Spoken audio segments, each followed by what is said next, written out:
세상에 떠도는 기묘한 괴담들. 경기도 용인의 대학교에서 실제로 겪었던 실화괴담. 대학교에 갓 입학했을 때였다. 풋풋한 1학년, 입학한 지 얼마 안 된 시기였지만 캠퍼스 생활은 생각보다 낭만적이었다. 우리 학교는 도심에서 약간 떨어진 외곽에 있었고 그 특성 때문인지 학교 자체가 산을 깎아 세워졌다. 학교 뒤편으론 낮은 능선에 산이 이어져 있었고 그 사이로 좁은 오솔길이 이어져 숲길 산책로가 됐다. 특히 후문 쪽으로는 계절마다 풍경이 달라지는 조그마한 인공호수가 있었는데 호숫가에는 나무 벤치도 몇 개 놓여 있어 학생들이 자주 찾는 쉼터였다. 잔잔한 물결이 바람에 일렁이고 바람 따라 나뭇잎이 부딪히는 소리가 은은히 들려오던 그 장소. 아마도 이 학교를 다닌 사람이라면 누구나 그 호수를 한 번쯤은 추억 속에 떠올릴 수 있을 것이다. 학생들이 많지 않은 조용한 학교라 그런지 해가 지고 나면 술 한잔 기울이기 좋은 캠퍼스 분위기였다. 따뜻한 봄밤, 풀벌레 소리와 함께 캠퍼스 벤치에 앉아 술잔을 기울이는 모습은 이곳에서 그리 낯선 풍경이 아니었다. 나도 그런 분위기를 참 좋아했다. 술을 즐기기도 했고 정적 속에서 이야기 나누는 시간을 소중하게 여겼다. 당시 나는 같은 단대지만 다른 학과인 이학과 친구들과 유독 친했다. 모임도 자주 했고 교양 수업도 같이 듣다 보니 자연스레 끈끈해졌다. 그 중에서도 이학과에 다니던 신입생 엘량이라는 친구가 있었다. 입학 초에 그녀가 내게 호감을 표현했고 실제로 내게 고백까지 했었다. 작고 귀여운 얼굴, 수줍은 말투, 부산 사투리를 쓸 때마다 웃음이 났다. 솔직히 나도 마음이 없진 않았다. 하지만 그 시절 나는 연애에 대해 섣불렀다. 좋다는 감정보다도 정말 친구로 시작해보고 싶다는 생각이 더 컸다. 그래서 고백을 거절했다. 그 후로 그녀는 다른 친구들과 미팅을 다녔고 금세 다른 남자친구를 사귀게 되었다. 괜히 서운했다. 질투도 났고 아마도 그게 처음 느껴본 연애 감정이 아니었을까 싶다. 그 감정이 복잡하게 얽히면서 오히려 더 그녀의 학과 친구들과 어울리게 되었다. 그 중에 피양이라는 친구가 있었다. 처음엔 그저 이 학과 친구 중 한 명이었지만 시간이 지나며 둘도 없는 술친구가 되었다. 술자리를 좋아하는 나와 달리 그녀는 술에 약한 편이었지만 언제나 끝까지 자리를 지켜주곤 했다. 사람들이 다 쓰러져도 항상 마지막까지 남아서 내 옆자리를 채워주던 친구. 그렇게 정이 들고 결국 우리는 자연스럽게 연인이 되었다. 내가 지금부터 하려는 이야기는 그녀에 대한 것이다. 어쩌면 그녀에겐 아픈 기억일지도 몰라 많이 망설였지만 너무 오래 지난 일이기도 하고 그날의 공포가 아직도 잊히지 않아 이렇게 글로 남긴다. 부디 재미로만 들어주기를 바란다. 우리가 사귄 지 얼마 되지 않아 어느 날 그녀와 찻집에서 이야기 나누던 중 문득 이런 질문을 던졌다. 고등학교 땐 남자친구 없었어? 그녀는 별 생각 없이 말했다. 한 명 있었어. 그리고 이어진 말이 아직도 내 귓가를 떠나지 않는다. 근데 죽었어. 자살했어. 내게 미안하다는 쪽지 하나만 남기고. 그때 나는 처음으로 그녀의 손목을 유심히 보았다. 자세히 보니 손목에는 수많은 상처 자국이 남아 있었다. 칼로 긋거나 베인 듯한 흔적. 그제서야 나는 이 아이가 조금은 다른 세계를 살아왔을지도 모른다는 걸 느꼈다. 하지만 그 이야기는 그저 한낮의 잡담처럼 지나갔고 우리는 여전히 함께 웃고 잘 지냈다. 그 후로도 별일 없이 지냈다. 그러던 어느 날 단대 앞에서 선배들과 족구를 하던 중 그녀가 날 불렀다. 오늘 술 한잔 사줘. 나는 고민도 없이 콜을 외쳤다. 당시 우리는 친구들 여럿과 함께 술자리를 갖기로 했다. 참석자는 나와 피양, 그리고 이 학과 남자 2명, 여자 2명이었다. 총 6명. 하지만 처음부터 다 같이 만난 건 아니었다. 여자애 둘은 볼 일이 있다며 뒤늦게 오기로 했고 나와 피양, 그리고 남자 둘은 먼저 편의점에 들렀다. 거기서 술과 안주를 한가득 샀다. 계산하려던 찰나 내가 종이컵을 달라고 점원에게 말했다. 점원이 몇 개 드릴까요? 라고 묻자 나는 당연히 6개 주세요. 라고 했다. 그런데 그 순간 피양이 내 옆에서 조용히 말했다. 7개 주세요. 그녀의 말에는 나는 무심코 그녀를 바라보았다. 그녀는 나를 보지 않았다. 공허하고 멍한 눈으로 앞을 보며 중얼거렸다. 한 명 더 올 거야. 나는 웃으며 또 누가 오나 보지라고 넘겼지만 지금 생각하면 그 말은 단순한 농담이 아니었다. 그날 우리는 캠퍼스 뒤편 숲속 호숫가에 자리를 잡았다. 해는 이미 뉘엿뉘엿 넘어갔고 숲은 어둠으로 가득했다. 밤 공기는 서늘했고 나뭇잎 사이로 부는 바람은 술자리 분위기를 오히려 으스스하게 만들었다. 나는 술을 먼저 따라주는 편이라 친구들 잔부터 채웠다. 그리고 피양에게 잔을 건네받으려 했는데 그녀는 뜻밖의 행동을 했다. 빈자리에 술을 따르며 이렇게 말했다. 너도 한 잔 받아. 나는 순간 웃음이 나왔지만 곧 소름이 돋았다. 그녀가 술을 따른 곳엔 아무도 없었다. 그걸 본 남자친구 둘은 서로 눈치를 주고받았다. 기분이 이상했지만 분위기를 깨기 싫어 그냥 건배를 외쳤다. 하지만 그녀는 계속 그 빈자리에 말을 걸고 있었다. 너 술 못 마시지? 내가 대신 마셔줄게. 건배는 같이 해야지. 그녀는 빈자리를 향해 웃으며 말을 걸었고 그 빈자리에 술을 계속 따랐다. 그날 술자리는 점점 이상해지고 있었다. 처음엔 그냥 장난인가 싶었다. 술을 많이 마시다 보면 괴상한 행동이 나올 수도 있고 분위기를 타서 이상한 농담을 하는 사람도 있으니까. 하지만 피양의 행동은 시간이 지나도 멈추지 않았다. 그녀는 계속해서 그 빈자리에 말을 걸었고 술을 따르고 웃었다. 그러다 갑자기 조용해지더니 내게 물었다. 지금 여기 몇 명 있어 보여? 나는 장난인 줄 알고 웃으며 대답했다. 하나, 둘, 셋, 넷, 네 명이지. 우리밖에 없잖아. 하지만 그녀는 고개를 저으며 말했다. 아냐, 5명이야. 그 말을 듣고 옆에 있던 남자친구 둘도 술잔을 내려놓고 조용해졌다. 우린 서로를 바라보며 순간적으로 같은 생각을 했던 것 같다. 지금 이 분위기 뭔가 이상하다. 여자친구 2명은 아직 오지 않았다. 분명 4명뿐인데 그녀는 계속 5명이라고 주장했다. 술 기운 때문이라고 믿고 싶었지만 그녀의 얼굴은 너무나 진지했다. 농담을 하거나 장난치는 표정이 아니었다. 그녀는 호수 쪽을 바라보다가 다시 고개를 돌리며 말했다. 근데 지금 더 많아졌어. 6, 7, 8. 그녀가 숫자를 세는 속도가 점점 빨라졌고 입가엔 경련이 일었다. 9, 10, 11, 12, 13. 순간 그녀의 목소리가 갈라지기 시작했고 눈동자가 위로 뒤집혔다. 검은 자리가 보이지 않는 하얗게 들린 눈. 그 모습은 지금도 눈을 감으면 떠오를 정도로 섬뜩했다. 그녀는 호수 위를 향해 뭔가를 응시하며 비명을 지르기 시작했다. 그 비명은 사람의 것이 아니었다. 마치 짐승처럼 혹은 이 세상 것이 아닌 것처럼 울부짖는 소리였다. 그 소리를 들은 우리는 모두 얼어붙었다. 입에서는 하얀 거품이 흘러나오기 시작했고 그녀의 몸은 경련을 일으켰다. 나와 남자친구 둘은 당황해서 몸을 부여잡고 흔들었다. 나는 그녀를 눕히고 위에 올라타서 뺨을 때리며 소리쳤다. 야, 정신 차려. 피야, 제발 정신 차려줘. 눈물인지 땀인지 모를 것이 내 뺨을 타고 흘렀다. 그녀는 계속해서 비명을 질렀고 그 와중에도 손발은 꿈틀거렸다. 그러던 중 숲속 어딘가에서 빛이 들어왔다. 학교 경비 아저씨 한 분이 랜턴을 들고 달려오셨다. 그분은 우리를 보자마자 깜짝 놀라며 외쳤다. 야, 너희들 지금 뭐 하는 거야?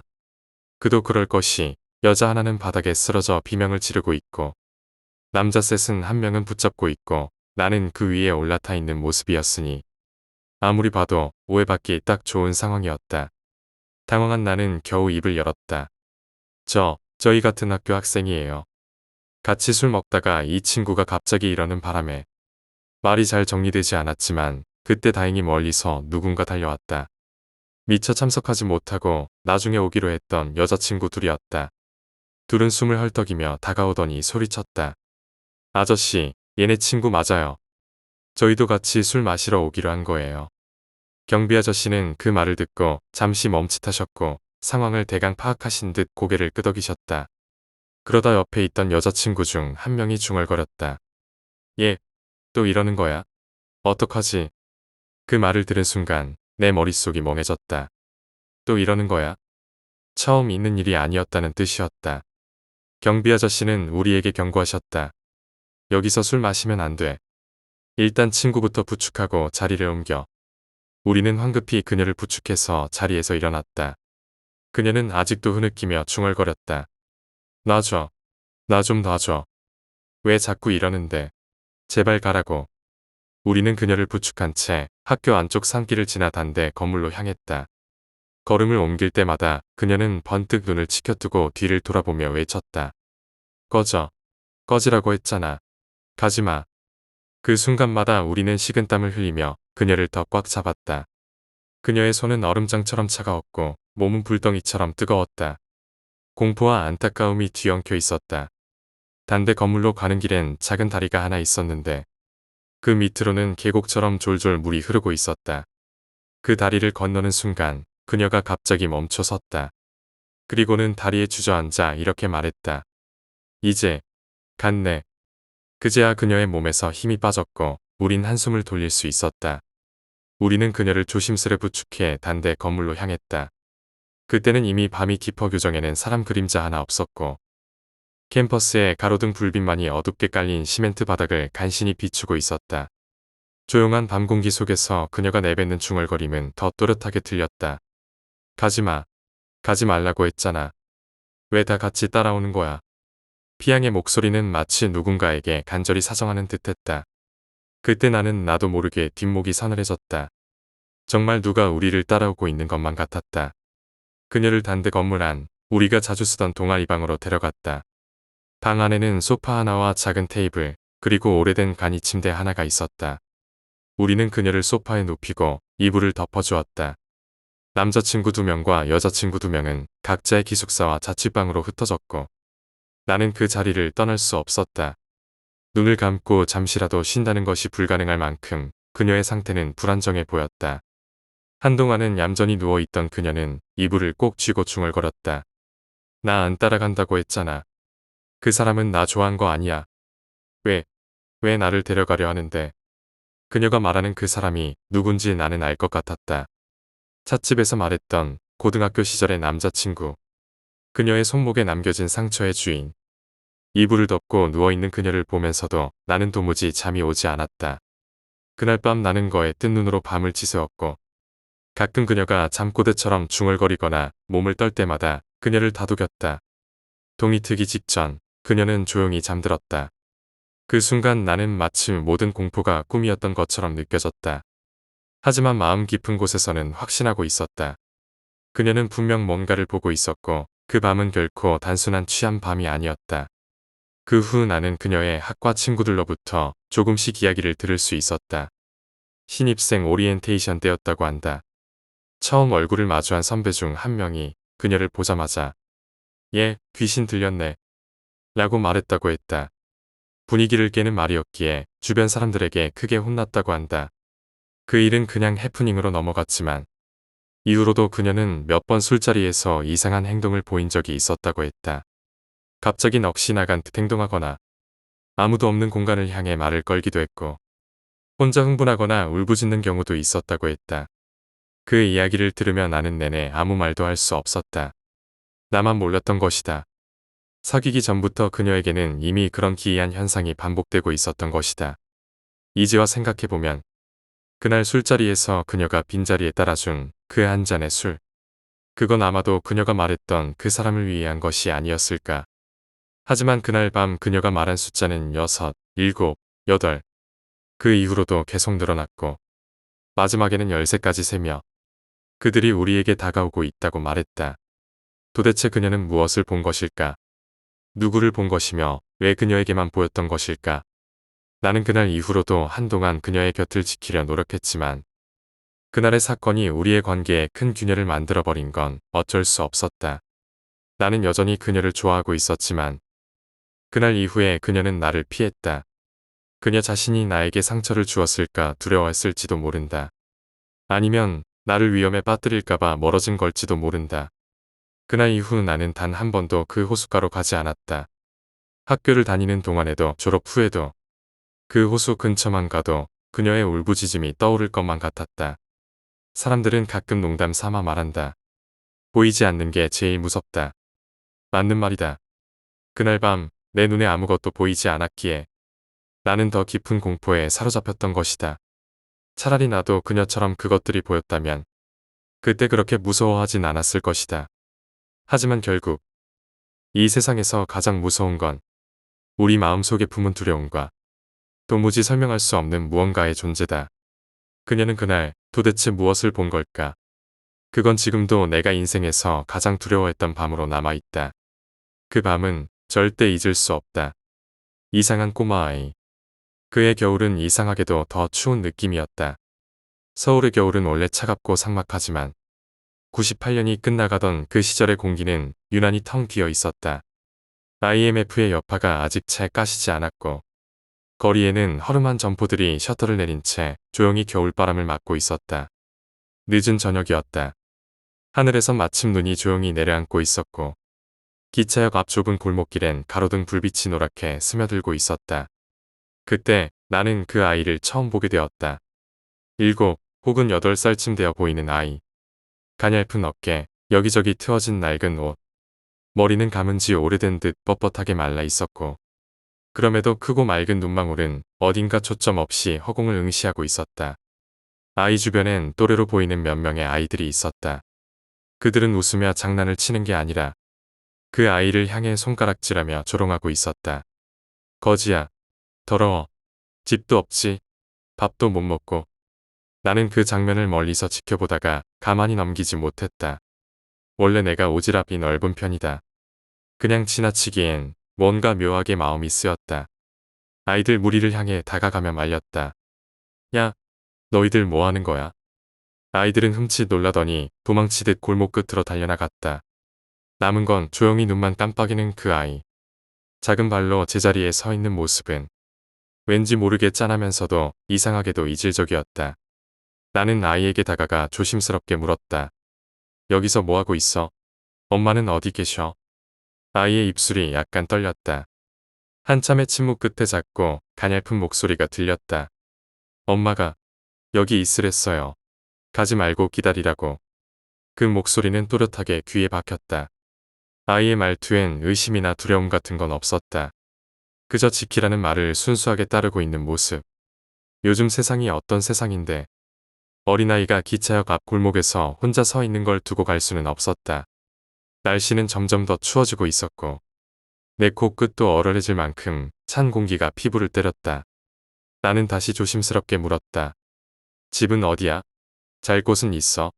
배는 안 고프고. 아이는 고개를 조금 끄덕였지만 그 이상 아무 말도 하지 않았다. 그 모습에 마음이 놓이지 않아. 나는 그 아이의 손을 잡고 근처 분식집으로 향했다. 분식집 안은 따뜻했고 김이 모락모락 나는 국물 냄새가 풍겼다. 내가 떡볶이, 김밥, 오뎅을 주문하자 아이는 망설이다가 조심스럽게 젓가락을 들었다. 허겁지겁 먹는 모습은 아니었지만 천천히 하지만 맛있게 먹는 그 모습은 어딘가 뭉클했다. 한참 후 우리는 분식집을 나왔고 나는 목에 두르고 있던 낡은 목도리를 풀어 아이의 목에 감아주었다. 이거라도 하고 있어. 좀 따뜻할 거야. 그리고는 주머니에서 5,000원 한 장을 꺼내 작은 손에 쥐어주며 말했다. 배고프면 이걸로 뭐라도 사 먹고 무슨 일 생기면 저기 경찰 아저씨들한테 가. 아이의 손은 놀랍도록 차가웠다. 그 손을 놓고 돌아설 때 왠지 모르게 마음 한켠이 허전하고 아렸다. 그렇게 시간이 흘렀다. 눈이 녹고 겨울이 지나 봄이 오는 시기. 정확히는 기억나지 않지만 아마 3월 15일쯤이었을 것이다. 그날은 여자친구 생일이었다. 나는 정말 가진 게 하나도 없었다. 당시 나는 백수였고 통장 잔고는 바닥을 기고 있었다. 그래도 무언가 해주고 싶었다. 친한 선배에게 오토바이를 빌려 그녀와 함께 늦은 저녁을 먹고 근처 호프집에서 맥주 한 잔을 나눈 뒤 밤 12시쯤 그녀를 집까지 데려다 주었다. 잘 가. 짧은 굿바이 키스 후 나는 오토바이에 다시 올라탔다. 도로는 조용했고 거리는 텅 비어 있었다. 서울 도심이라 해도 그 시각에 한적한 골목은 정적만 감돌았다. 나는 평소보다 조금 속도를 높여 달리고 있었다. 한 80km쯤 되었던 것 같다. 그런데 그 순간이었다. 내 옆을 누군가 스쳐 지나갔다. 자전거였다. 그리고 자전거 위엔 하얀 원피스를 입은 여자가 앉아 있었고 그녀 뒤에는 꼬마 아이가 꼭 매달려 있었다. 바로 그 아이였다. 눈망울이 크고 분식집에서 김밥을 조심스레 먹던 그 아이. 그 아이가 내게 손을 흔들었다. 마치 빨리 와요라는 듯한 손짓이었다. 나는 정신이 번쩍 들었다. 내가 타고 있는 건 오토바이인데 내 속도는 80km인데 그 자전거는 나보다 빠르게 앞으로 나아가고 있었다. 그 모습이 너무 이상해서 나는 무심코 악셀을 더 세게 당겼다. 눈앞에서 웃으며 손을 흔드는 그 아이의 얼굴만이 선명했다. 그리고 바로 그 순간이었다. 좌측에서 돌진하던 택시가 내 오토바이 뒷부분을 살짝 스쳤다. 나는 중심을 잃고 넘어진 채 왼쪽 다리를 오토바이에 깔린 채 약 10m를 그대로 끌려갔다. 오르막길에서, 그것도 아스팔트 위에서 오토바이와 함께 미끄러지는 그 몇 초는 마치 시간이 멈춘 것처럼 길게 느껴졌다. 난 사고가 난 순간에도 이런 생각을 하고 있었다. 망했다. 이거 선배 오토바이인데. 우리 부모님은 내가 오토바이 타는 것도 모르는데. 잠시 후 정신을 차리고 보니 자전거는 온데간데 없고 택시기사 아저씨가 달려와 나를 바라보며 어쩔 줄 몰라 하고 있었다. 병원에서 검사를 받아보니 오토바이에 깔린 왼쪽 다리엔 인대가 늘어나고 발가락에 실금이 가 있었다.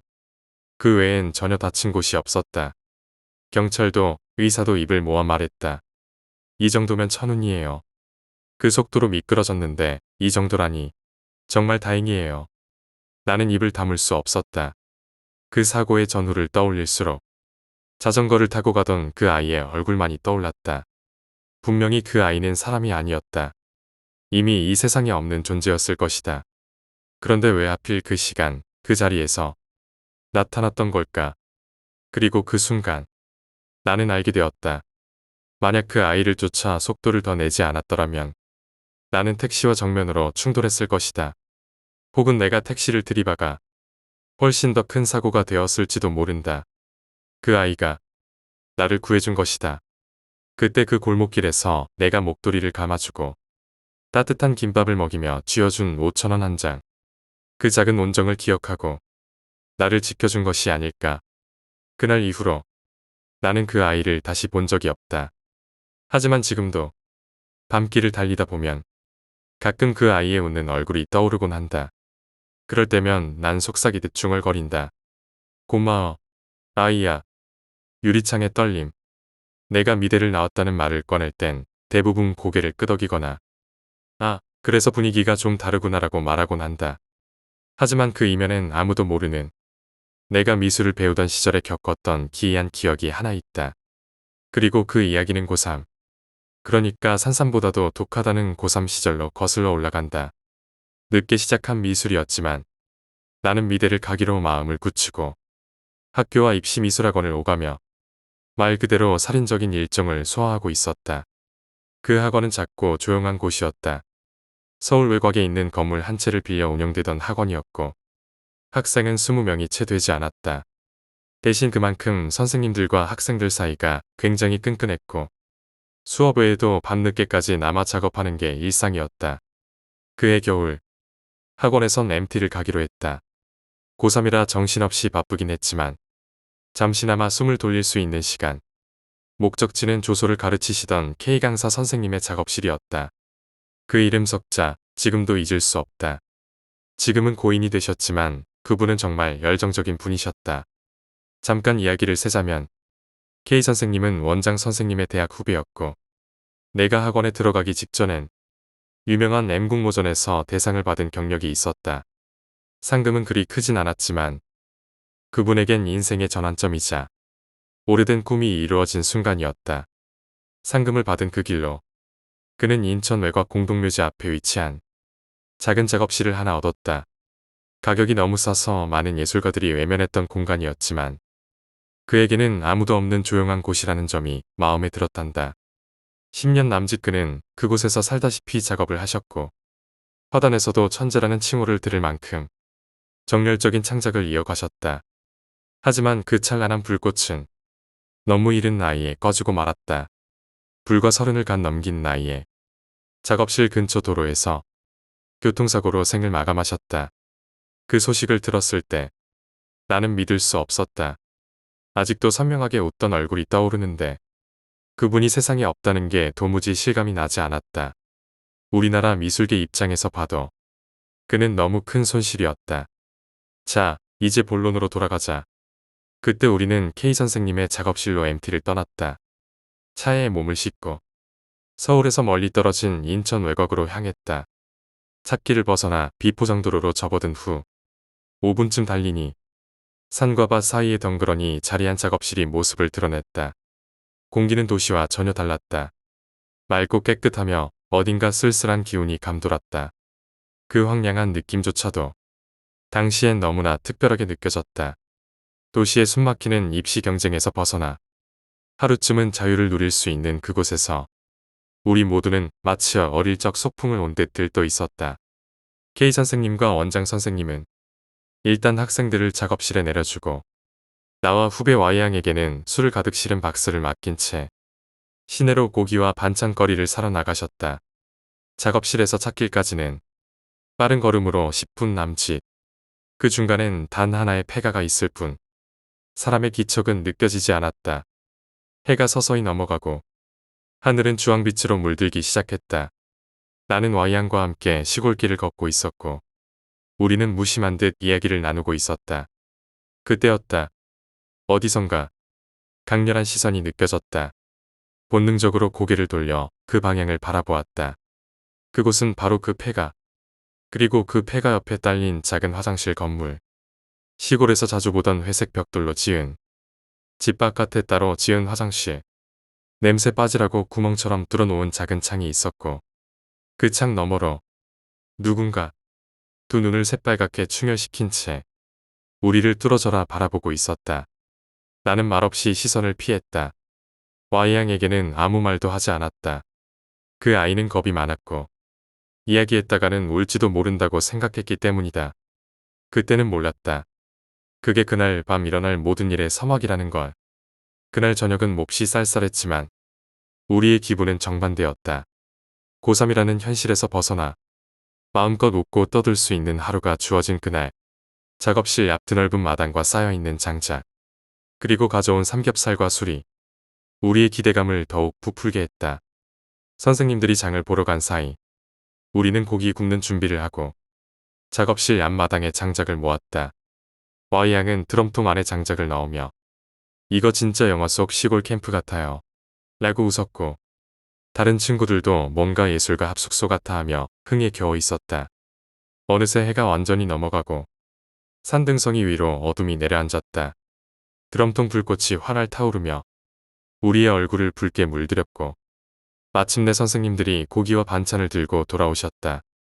선생님들은 웃으며 술을 잔뜩 들고 계셨고 고기 굽는 냄새와 함께 우리의 자유로운 하루가 본격적으로 시작되었다. 그날의 삼겹살은 서울에서 비싼 돈 주고 사 먹는 것보다 10배는 맛있었다. 젓가락이 모자라자 누군가는 연필로, 누군가는 붓으로 고기를 뒤집었고 기름에 탄 고기 조각이 연기 속으로 올라갈 때마다 다들 박장대소를 터뜨렸다. 술이 돌기 시작하면서 분위기는 점점 무르익었고 결국 누군가 제안했다. 우리 담력 테스트하자. 기대하던 순간이었다. K 선생님도 원장 선생님도 말리지 않으셨고 조용히 웃으며 우리를 바라보고 있었다. 그렇게 우리는 2명씩 짝을 지어 작업실 뒤편에 있는 공동묘지를 가로질러 산 정상까지 다녀오는 게임을 시작했다. 처음엔 장난처럼 시작한 일이었지만 공동묘지에 발을 들이자 왠지 모를 차가운 기운이 감돌기 시작했다. 나의 짝은 Y양이었다. 나는 겁이 없었다. 어릴 적부터 그런 기운에 예민했지만 이상하게 두려움을 느끼진 않았다. 하지만 그날 산을 오르며 나는 똑똑히 느꼈다. 누군가 우리를 따라오고 있다는 것을. 발자국 소리도 숨소리도 없었다. 그저 뒤통수를 간지리는 시선. 나뭇가지 사이로 스치는 찬 공기 속에 섞인 의도된 존재감. 정상에 다다르기 직전 갑작스럽게 눈발이 흩날리기 시작했다. 처음엔 가벼운 눈송이였지만 곧이어 세찬 바람이 산 위를 강타했고 우리는 미처 정상을 찍지 못한 채 다급히 아래로 내려와야 했다. 아쉬움도 있었지만 그보다 더 큰 건 말로 설명할 수 없는 위압감이었다. 산을 내려오며 Y양은 몇 번이고 내 팔을 꼭 잡았다. 나는 웃으며 춥지? 라고 넘겼지만 내 심장도 이미 두근거리고 있었다. 그 시선은 산에서 끝나지 않았던 것이다. 다시 작업실로 돌아오니 드럼통엔 여전히 불꽃이 남아 있었고 술은 식지 않았다. 우리 모두 다시 자리에 모였고 언제 그랬냐는 듯 웃으며 소주잔을 들었다. 그러자 또 다른 제안이 나왔다. 선생님 여기 귀신 나올 것 같아요. 귀신 이야기 하나만 해주세요.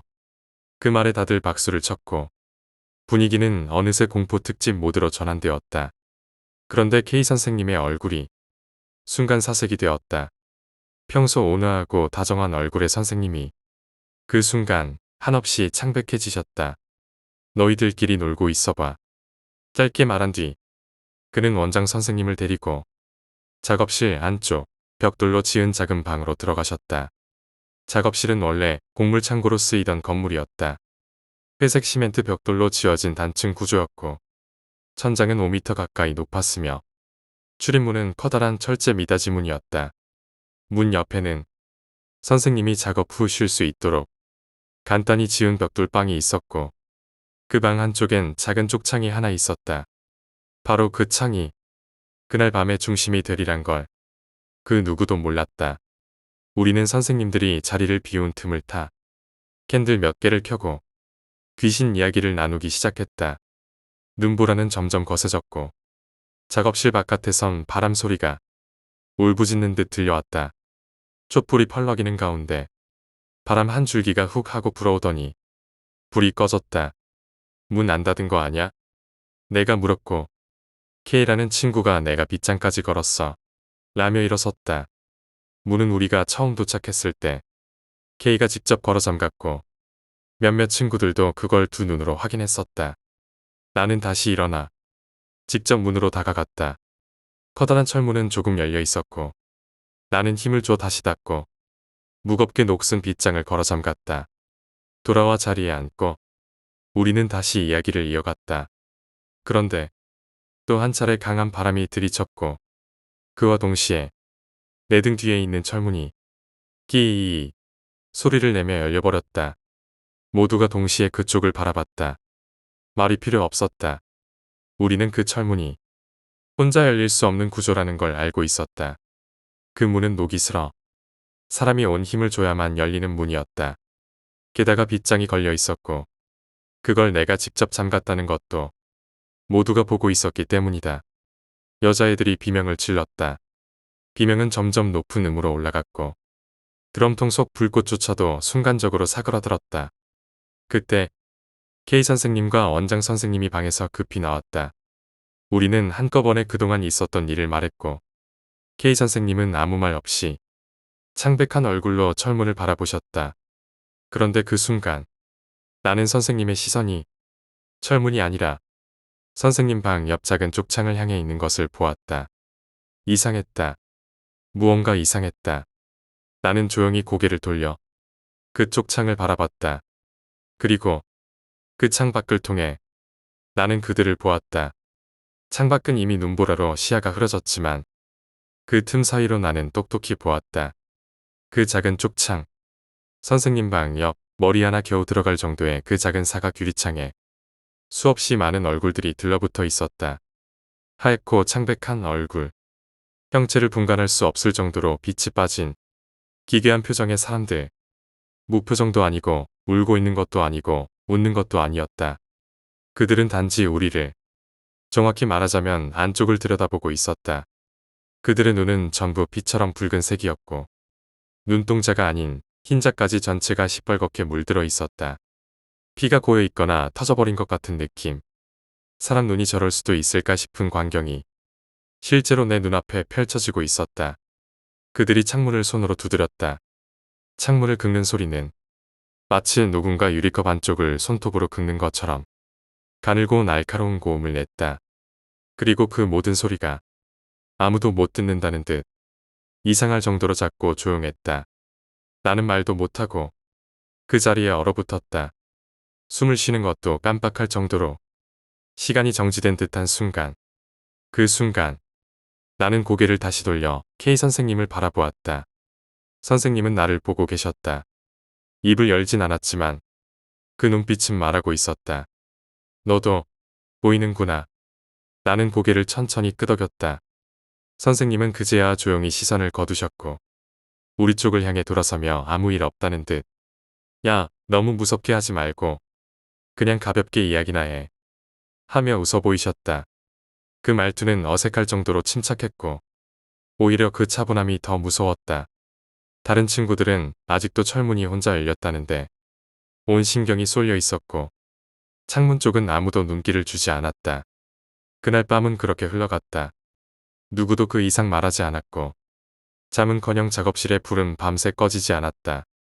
그 이후 나는 원장 선생님과 개인적인 이야기를 나눌 만큼 가까워졌고 몇 달이 지난 어느 날 그날의 일을 조심스럽게 꺼냈다. 원장 선생님은 한참을 침묵하다가 담배를 하나 꺼내 물더니 천천히 말을 꺼내셨다. 그날 K가 나한테 그러더라. 형, 오늘은 올 것 같다고. 나는 말을 멈추고 그분의 눈을 들여다보았다. 밤에 혼자 작업하다 보면 바람이 창문을 마구 두드린대. 처음엔 바람인가 보다 했지. 근데 어느 날 뒤를 돌아봤는데 그 창문에 사람들이 막 얼굴을 부딪히고 있더래. 한두 명도 아니고 수십 명이 창문을 막 두드리더래. 열어달라는 듯이. 나는 입술을 꾹 다물었다. 그게 한두 번이 아니라더라. 특히 뭔가 이상한 느낌이 드는 날엔 꼭 그 짓을 한다고.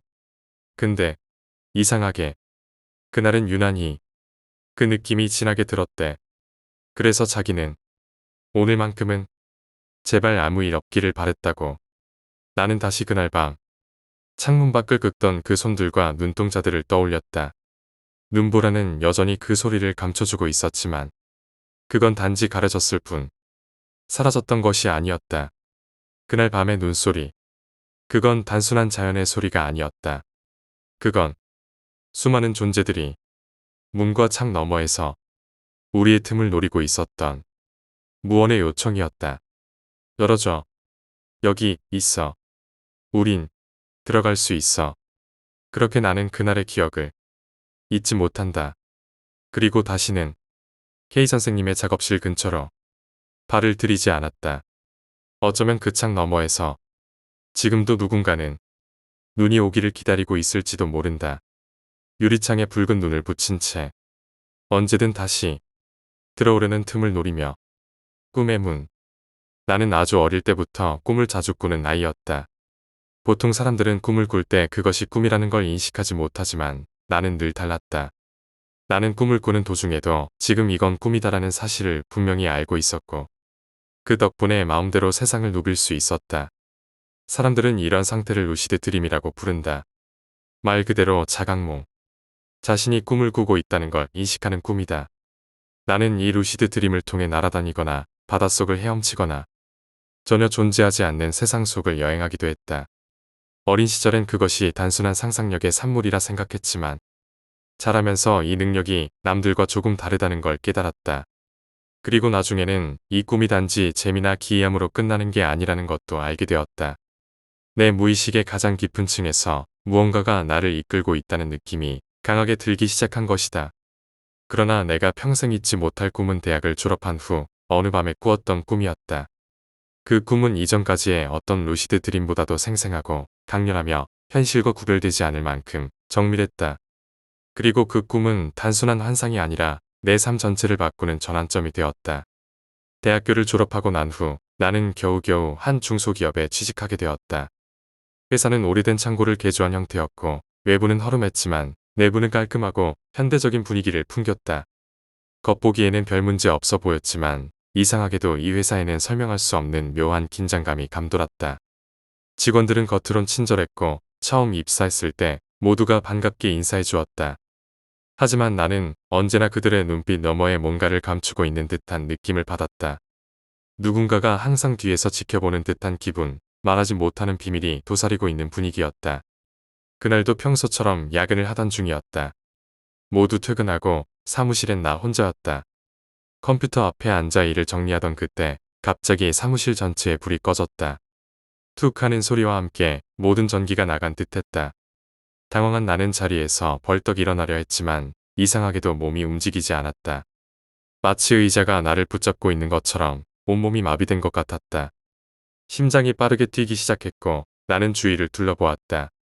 사무실은 칠흑 같은 어둠 속에 잠겨 있었고 창밖에서도 아무런 불빛이 들어오지 않았다. 그 순간 깨달았다. 이건 단순한 정전이 아니라고. 그리고 곧 나는 자신이 다시 꿈을 꾸고 있다는 것을 인식했다. 꿈임을 인지한 순간 마치 얽매임에서 풀려나듯 몸이 자유로워졌다. 나는 급히 자리에서 일어나 사무실 문을 열고 복도로 나섰다. 복도는 깊고 길었고 바닥에 깔린 얇은 카펫은 발소리를 거의 삼켜버렸다. 아무런 불빛 하나 없는 복도 끝 어딘가에서 아주 희미한 은은한 빛이 새어나오고 있었다. 마치 누군가가 작은 촛불을 켜놓은 듯한 빛이었다. 나는 본능적으로 그 빛을 따라 걸었다. 그 문 앞에 섰을 때 손잡이를 잡는 순간 묘한 떨림이 손끝을 타고 올라왔다. 그리고 조심스럽게 문을 열었을 때 전혀 예상치 못한 광경이 펼쳐졌다. 문 너머는 회사의 어두운 복도가 아니었다. 그곳은 아름답고 고요한 정원이었고 밤하늘엔 수많은 별이 반짝이고 있었다. 잔잔한 바람이 나뭇잎 사이를 스쳐가며 잔잔한 소리를 냈고 풀잎엔 작은 이슬이 맺혀 있었다. 그 장면은 너무나 생생했고 나는 그것이 꿈인지 현실인지 구별할 수 없었다. 하지만 더 놀라운 건 그 풍경이 내가 어린 시절 자주 꾸었던 꿈속의 장소와 거의 흡사했다는 사실이었다. 그 익숙한 냄새와 바람, 그리고 연못 근처의 낡은 나무 의자까지. 모든 게 정확히 같았다. 나는 천천히 그 정원 안으로 들어갔다. 고요한 연못가에 다가가자 오래되어 페인트가 벗겨진 나무 의자가 눈에 들어왔다. 나는 조심스레 그 의자에 앉아 연못을 바라보았다. 물속엔 반짝이는 별빛이 투영되어 마치 또 다른 세계가 있는 것 같았다. 그때였다. 갑자기 등 뒤에서 누군가의 부드러운 목소리가 들려왔다. 안녕하세요. 깜짝 놀라 뒤를 돌아보니 그곳에는 중년의 남자가 서 있었다. 그는 정장도 아니고 평범한 옷차림을 하고 있었지만 왠지 모르게 온화하고 친숙한 느낌이 들었다. 그는 내게 다가오며 조용히 웃었다. 여긴 어떻게 오셨어요? 그가 물었다. 나는 당황해서 대답을 망설였다. 저도 잘 모르겠어요. 그냥 문을 열었는데 여기에 와 있었어요. 그 남자는 고개를 천천히 끄덕이며 말했다. 그렇군요. 여기는 꿈의 문입니다. 이곳은 당신 무의식의 가장 깊은 곳이에요. 나는 그 말에 혼란스러워졌다. 그렇다면 여기가 꿈이라는 건가요? 그는 미소를 지으며 고개를 저었다. 그렇기도 하고 아니기도 하죠. 여긴 현실과 꿈의 경계에 있는 곳입니다. 당신이 이곳에 온 건 결코 우연이 아닙니다. 무언가 찾고 있는 게 있지 않나요? 나는 말없이 그의 눈을 바라보았다. 왠지 모르게 그의 말이 마음 깊이 와닿았다. 무엇을 찾고 있는지 명확히는 알 수 없지만 분명히 이곳이 나에게 중요한 의미를 지니고 있다는 것만큼은 확실했다. 바로 그때 주변의 풍경이 갑자기 물결처럼 흐려지기 시작했다. 별빛이 사라지고 바람도 멈추고 나무들은 흔들림 없이 정지했다. 이게 무슨 일이죠? 왜 갑자기? 나는 불안감에 휩싸여 그를 바라보았다. 그 남자는 조용히 내 손을 잡고 말했다. 겁먹지 마세요.